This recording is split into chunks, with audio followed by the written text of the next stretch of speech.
This is 91.3 FM, WCW in Worcester, Massachusetts, the Dr.Chris Radio of Horror program. And tonight on Radio of Horror, a writer from DreadCentral.com is joining us, as well as a writer of many other things and projects and websites. We have Staci Layne Wilson on the show with us. Thank you for coming on the show with us, Staci. Hey, Dr. Chris. I see we have the Dread Central connection going on, which I think is pretty terrific. Yes, definitely. We both do stuff for Dread Central. My last video for Yes. Dread Central ended up being halted after I didn't come up with enough material to make the video after doing more research on. I was supposed to do it on Mummy Comics, and it was like, okay, I am just not finding enough that I've either read or enough that I can put in this video. Huh. Well, there'll probably be even more now after the Mummy movie. Maybe there'll be a new slew of Mummy comics. Who knows? That would be the case if the Mummy movie was good. That's like saying the same thing about last year's Ghostbuster movie, because notice there has not been any, including the animated series, get canceled or postponed indefinitely. Yeah, right. Yeah. Well, just trying to be optimistic. Yeah, well, after films like Tron and that snail racing movie and the Green Lantern movie had come out, the animated series were already in development and finished. They were like banking on those movies being like big at the box office to carry over into their animated series, and that was not the case. Whoops. Yeah. So I think they took that this one, Netflix had done the snail racing movie and Tron, and they looked at Ghostbusters and it was like, whoa, wait a minute. The internet backlash about this movie is already kind of bad. Why don't we wait a little bit? And then sure enough, oh, look, that movie was terrible anyway. So, Nah. but you're also the producer of several television shows too, like The Week in Horror and Indie Horror and stuff. Yeah, This Week in Horror, which is, all of them are in the past now, but still have many fond memories, and of course they live online forever. But This Week in Horror, which I co-hosted with Matt Robb for This Weekend, and then Inside Horror, which I co-hosted with Elric Kane, who is now a podcaster. He does the Pure Cinema podcast, and then also Dread Central Presents, which I co-hosted with Vanessa Gomez. So I've done a lot of on-camera podcasts that are, you could call them talk shows, TV shows, but basically podcasts, and that was really a lot of fun. But I'm not doing any right at the moment. Right now, I'm really concentrating on my writing and my filmmaking. And you're also a distinguished author of So L.A., a Hollywood memoir. Is that, I don't know if I'd say I'm distinguished, but I'll take it. I'll take it. What is Hollywood memoir? Is that your memoirs? It is, yeah. My father is a well-known musician, and my mother's a well-known pinup model, and I grew up in L.A. in the 1980s on the Sunset Strip with the hair metal bands, and I have a lot of really interesting stories to tell about that long ago aspect of my life, as well as all the people that I've interviewed as a red carpet reporter. I used to work for the Sci-Fi Channel and Horror.com, so I've interviewed just about everyone from A-list stars like Brad Pitt to horror icons like George Romero. So I have a lot of stories to tell, and it just seemed like the right time to put them all together in a book. And so it's on paperback and Kindle, and it's doing really well. I'm so happy. Somewhat surprised and very happy. But I'm also kind of surprised because usually you don't put out a memoir until like you're much older, and you're not that old. You're very, very young and beautiful. So I was like, kind of surprised. Like, she has a memoir out? She looks like she's like 30. I got a lot of stories, so there will be sequels. There will be sequels as life continues. Heck yeah.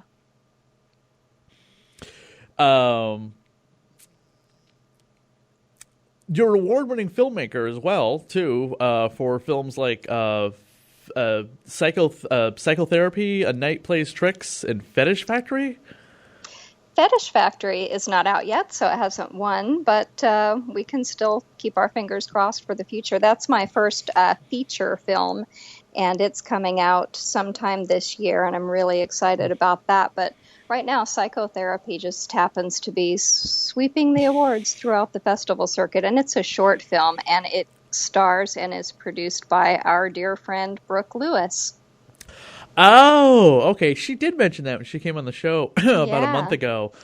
She does a tremendous job in it, and it also stars Ricky Dean Logan opposite her, and you may remember him from Nightmare on Elm Street, Freddy's Dead, and he was in some of the Back to the Future sequels and a ton of stuff. I mean, he's just really terrific. So Brooke and him play a psychiatrist and a patient, and it's sort of our little homage to Brian De Palma's Dress to Kill. So that's kind of the vibe of it. It's more of a thriller than a horror, but it's really doing quite well in the genre festival. So I'm really happy about that. Who did he play in Freddy's Dead? And it's funny you mentioned that because what the comic book convention I was at this weekend, somebody had in their little horror box of comic books a couple of the Innovation Nightmare on Elm Street comics and the Freddy's Dead comic book, and I was just sold! I know. I haven't seen it in years, honestly. I didn't revisit it before he was cast, but he was doing a signing at, was it Monster Palooza a few months back with Robert Englund, so they're still tight and still do like the convention circuit together. So he's definitely got a fan base just on that movie alone. But it's funny because after he was in our short film, I just happened to see him popping up all over the place, like he's in an old Seinfeld, and he's done a ton of, classic TV commercials, and it's just kind of funny how when someone gets on your radar like that, they kind of show up everywhere. It's funny that you mentioned Robert Englund because my co-host of the Dead TV podcast, where we talk about canceled television shows in the horror, sci-fi, and fantasy genre, and we're currently doing Constantine, we got into a huge discussion about Felix Faust, who's a DC comic character, and the Vulture, who's a Marvel character, going to be played by Michael Keaton coming up in the Spider-Man movie. And Robert Englund has played both characters in animation. Whoa, really? He was Felix Faust on tidbit. Yeah, he was Felix Faust in Justice League and in a few episodes fighting Wonder Woman, and he was the voice of the Vulture, Adrian Toomes, in the Spectacular Spider-Man animated series. Wow, he's great. I love him. So he's like good at playing villains.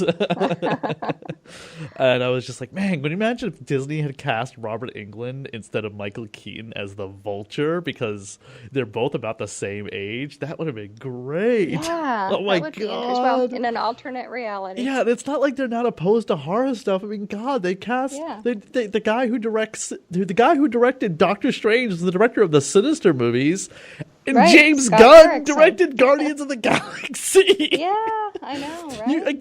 They're definitely not opposed to getting R-rated directors to direct PG-13 action-packed superhero films. I know. What a world, huh? Things have changed. Yeah, things have definitely changed. You said Disney was going to do that like 10 years ago when Sony cast Sam Raimi, the director of The Evil Dead, for Spider-Man. Nobody would have been like, yeah, okay, Disney's never going to do that. Yeah, I know. Well, yeah, that might have been the springboard. Who knows? But I constantly have to talk to people who are just kind of like casual horror, like who are horror fans, but are kind of casual superhero fans, and being like, do you realize how much horror is in the Disney Marvel Cinematic Universe? It's unbelievable. Yeah, there's so much to delve into there. Pretty crazy. What part, what do you write for Dread Central exactly?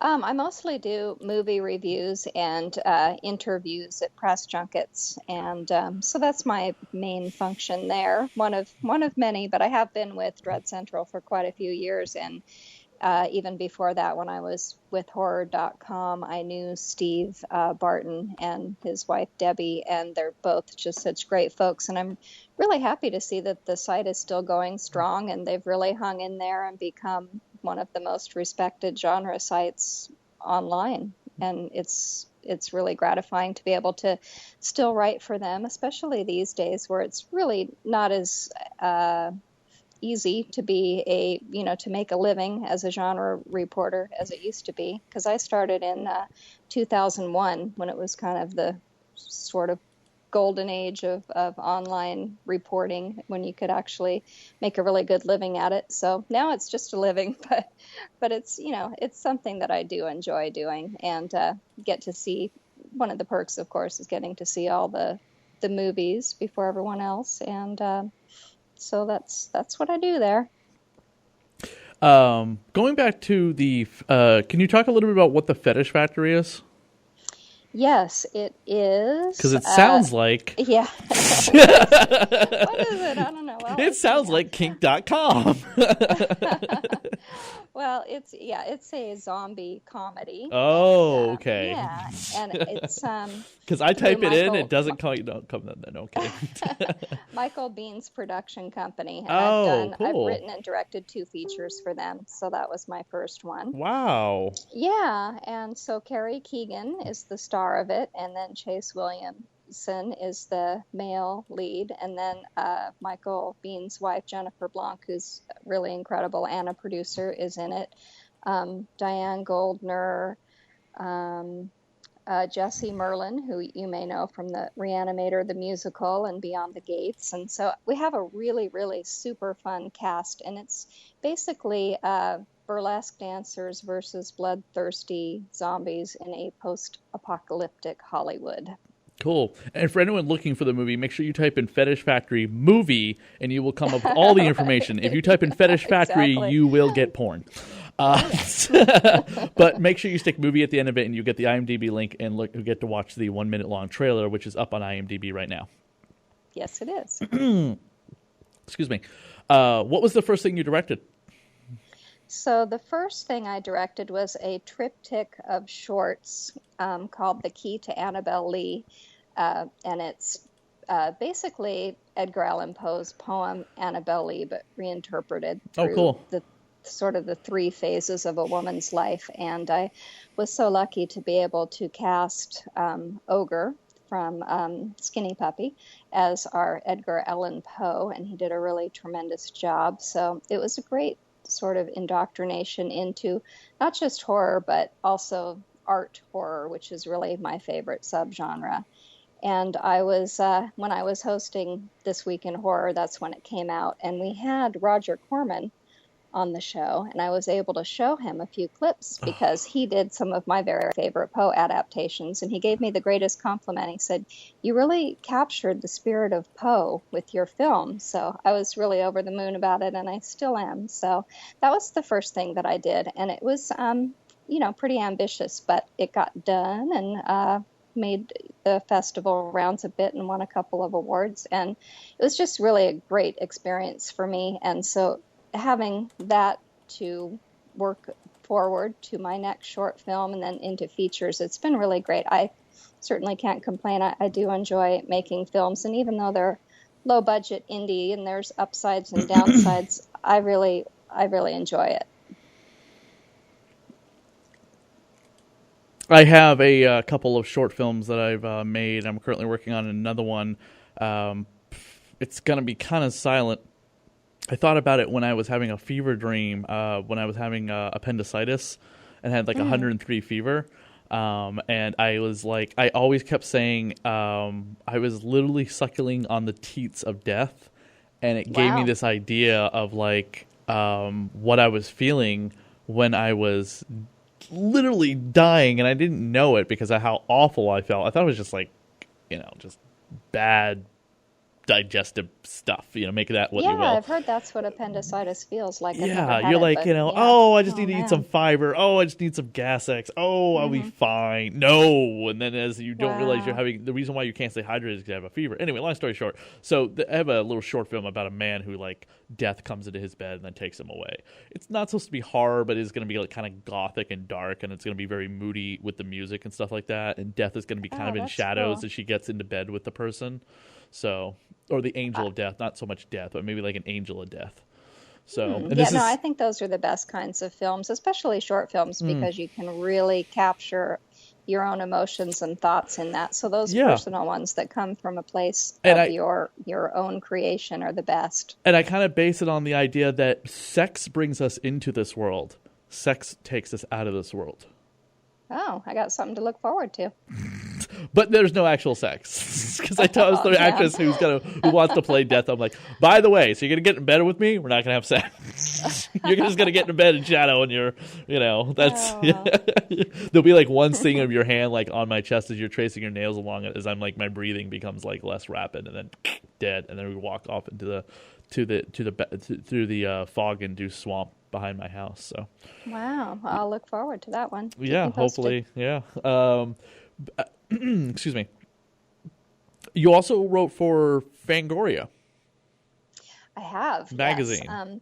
They're sort of hit and miss now. They're really not around. But Yeah, someone when told Rebecca me. McKendry and Chris Alexander were, behind the pages there, they hired me to do quite a few articles. So I got some print features in there, and I really enjoyed working for them as well. But magazines, I still write for a print magazine called L'Écran Fantastique out of France, and they translate all my articles, and I've been with them for almost 10 years. Wow. But yeah, but the print world is just not as gratifying as it once was, because it takes so long to see your things, finally come out, and everyone's online these days. So Hmm. it's kind of nice to have something in your hands to hold and see your name in black and white on the printed page still. But, it's certainly a dying breed. The print world is pretty much gone. As much as I'd like to write, I found it really difficult to try and write news articles, and I've tried it a couple times with Steve. He gave me a couple great opportunities, and one of which was I got to interview twice in like 2 weeks. Tom McLaughlin, the director of the Friday the 13th Part 6. Oh, yeah. And it was because last year was the 30th anniversary of Friday the 13th Part 6. Mm-hmm. And it was so hard. And he's like, it's not as easy as talking on the radio, buddy.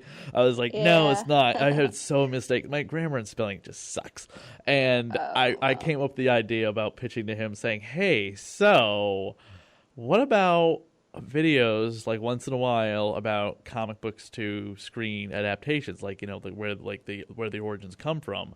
And I banged out a ton of videos in the beginning because it was like a lot of content to do. And as the months kind of progressed or whatever, it's been like maybe one or two. And as I mentioned earlier about the whole thing with the Mummy, just not finding any material.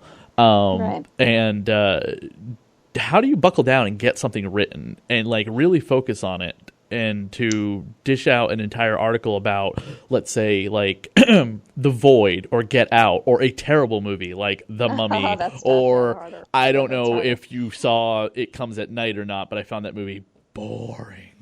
So did I. Yes. Thank God. Okay. Yay! Virtual high five. Right. I may have a slight advantage because I grew up with a mom who was a writer, and so she worked at home. So I kind of absorbed, I guess, all that type of self-discipline and self-starting energy. So that was one of my early indoctrinations. Just observing that kind of, self-starting freelance lifestyle. But also I just am really good at working on my own and generating my own content, and also working off of, other assignments and things like that. And I'm really good at deadlines. And I'm not really good at punching a time clock and working with other folks. So I think neither am I. Yeah. But sometimes it's not easy. But when you really hate a movie or you really love a movie, it's a lot easier to write about than the blah movies, which there are so many of those that you just feel tepid about. And how do you draw out? You kind of have to, I guess, outline the plot and talk about the actors and stuff like that. But it is difficult to make it more interesting than what you're covering, because still you want people to read what you're writing. Yeah, absolutely. And then in my case, I want people to listen to, excuse me, trying to do. I've done Radio of Horror since 2007, and happy 10th. Yes, thank you. It was actually at Rock and Shock meeting Steve, and I think it was like the first time, I think. And I had mentioned to him, hey, I'm actually kind of launching this new radio show here in Worcester. And he's like, that's really cool, man. And, then running into him again and again, because he was coming to Rock and Shock a few years in a row. And then he came on the show to really, like, make me go, I got to keep doing this, even though it's not exactly paying the bills. I got to keep doing this. And then... that's great. That's also, it takes a great deal of self-discipline, too, what you're doing. I wouldn't want to do videos, so I guess we all have our own little niche. Oh, the video thing only came... Excuse me, the video thing only kind of came with Dread Central doing the comic books thing. I use the YouTube channel to post, like, the interviews, like We Will Yours, or, like, some other stuff once in a while, and then the podcast came afterwards to the the couple of different things. With such a wealth of knowledge, you ever thought about starting your own podcast that you control yourself and everything? I mean, you've got a lot of contacts and everything else. You could probably have a very good go at it if you found something in the horror genre that wasn't being covered, maybe.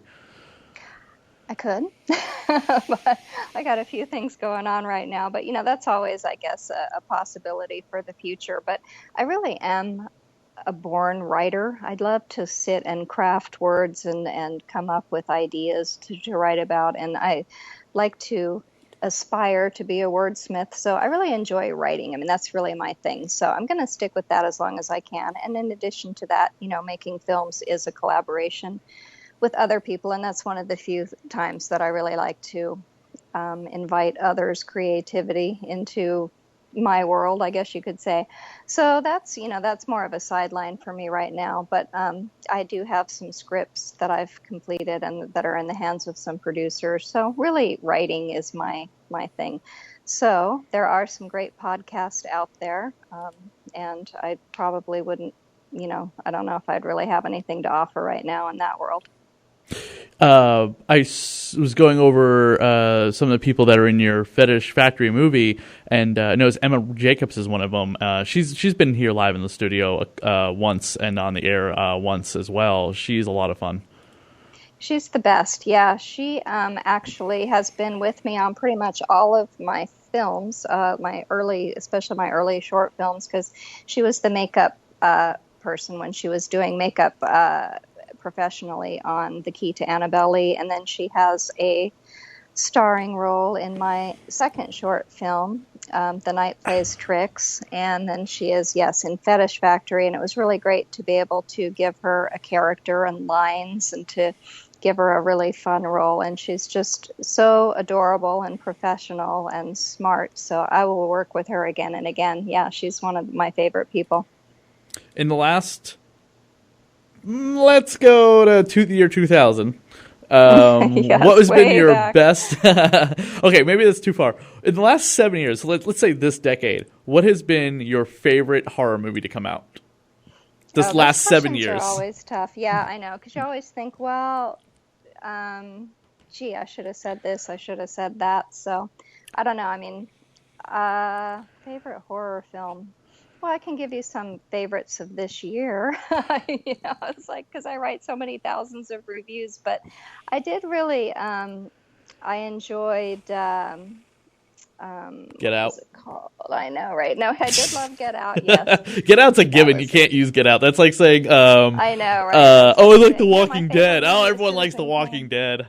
Yeah, right. No, I don't know. I'm just drawing a blank right now on the title of it. What's it about? Called? Oh, The Autopsy of Jane Doe was a lot of fun recently. Oh, really? I haven't watched that yet. Yeah, I did like that. A pretty atmospheric and smart and mysterious horror film.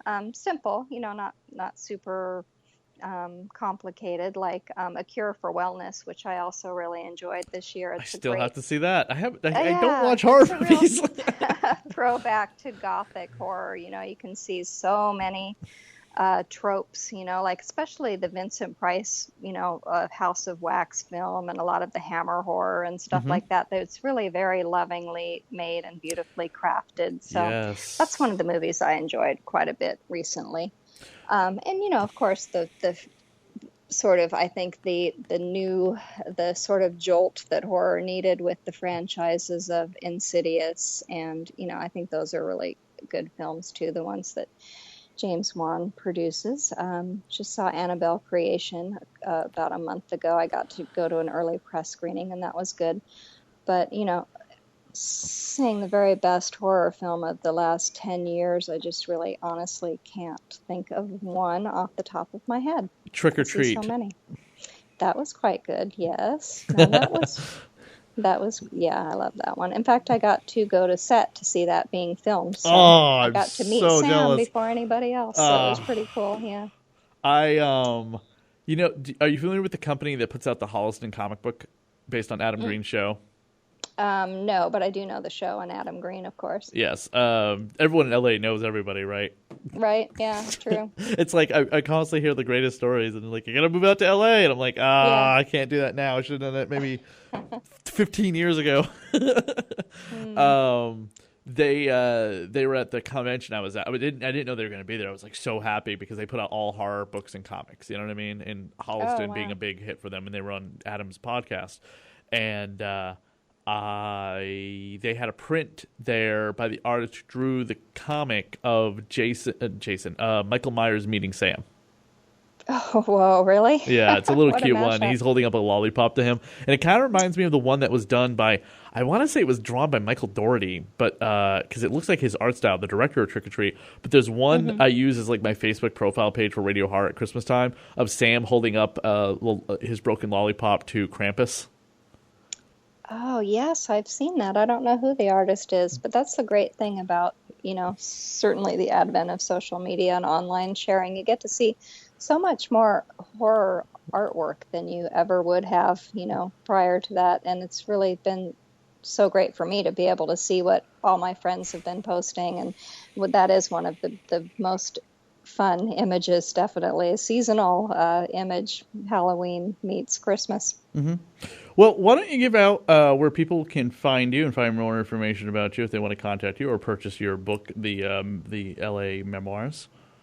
Yeah, so the book, So LA, a Hollywood memoir, is on Amazon exclusively right now, and it'll be rolling out to some of the other online merchants throughout the summer. But right now, it's in paperback and Kindle, so there's that. And then my website is just my name, StaciLayneWilson.com, and that is also accessible through IMDb. So that's pretty much the best way to find me, and of course, Facebook, Instagram, Twitter, you name it. I'm there. I'm everywhere. Cool. Awesome. Well, Staci, thank you very much for coming on the show with us to talk a little bit about what you have done and as well as your upcoming film, Fetish Factory. Thank you. So great to talk to you. I actually, I'm glad that I got to meet a fellow fan and friend of Brooke. She's definitely one of my favorite people. So I listen to her when she's on your show, and happy to be on it now myself. Oh, I appreciate that very much. It was funny because Brooke came on back in 2009 or 10. We couldn't remember what year it was. And then it'd been like 7 or 8 years later, the next time she came on the show, and it just aged her when I mentioned that. She's like, oh my God, it's been that long. That's terrible. I was like, so we'll only wait 7 or 8 months next time. She's like, yes, let's not wait 7 or 8 more years. I might not be doing anything anymore. Well, thanks, Dr. Chris. I sure do appreciate you having me on. Yes, absolutely. We'll continue following you on dreadcentral.com. All righty. Bye. Bye.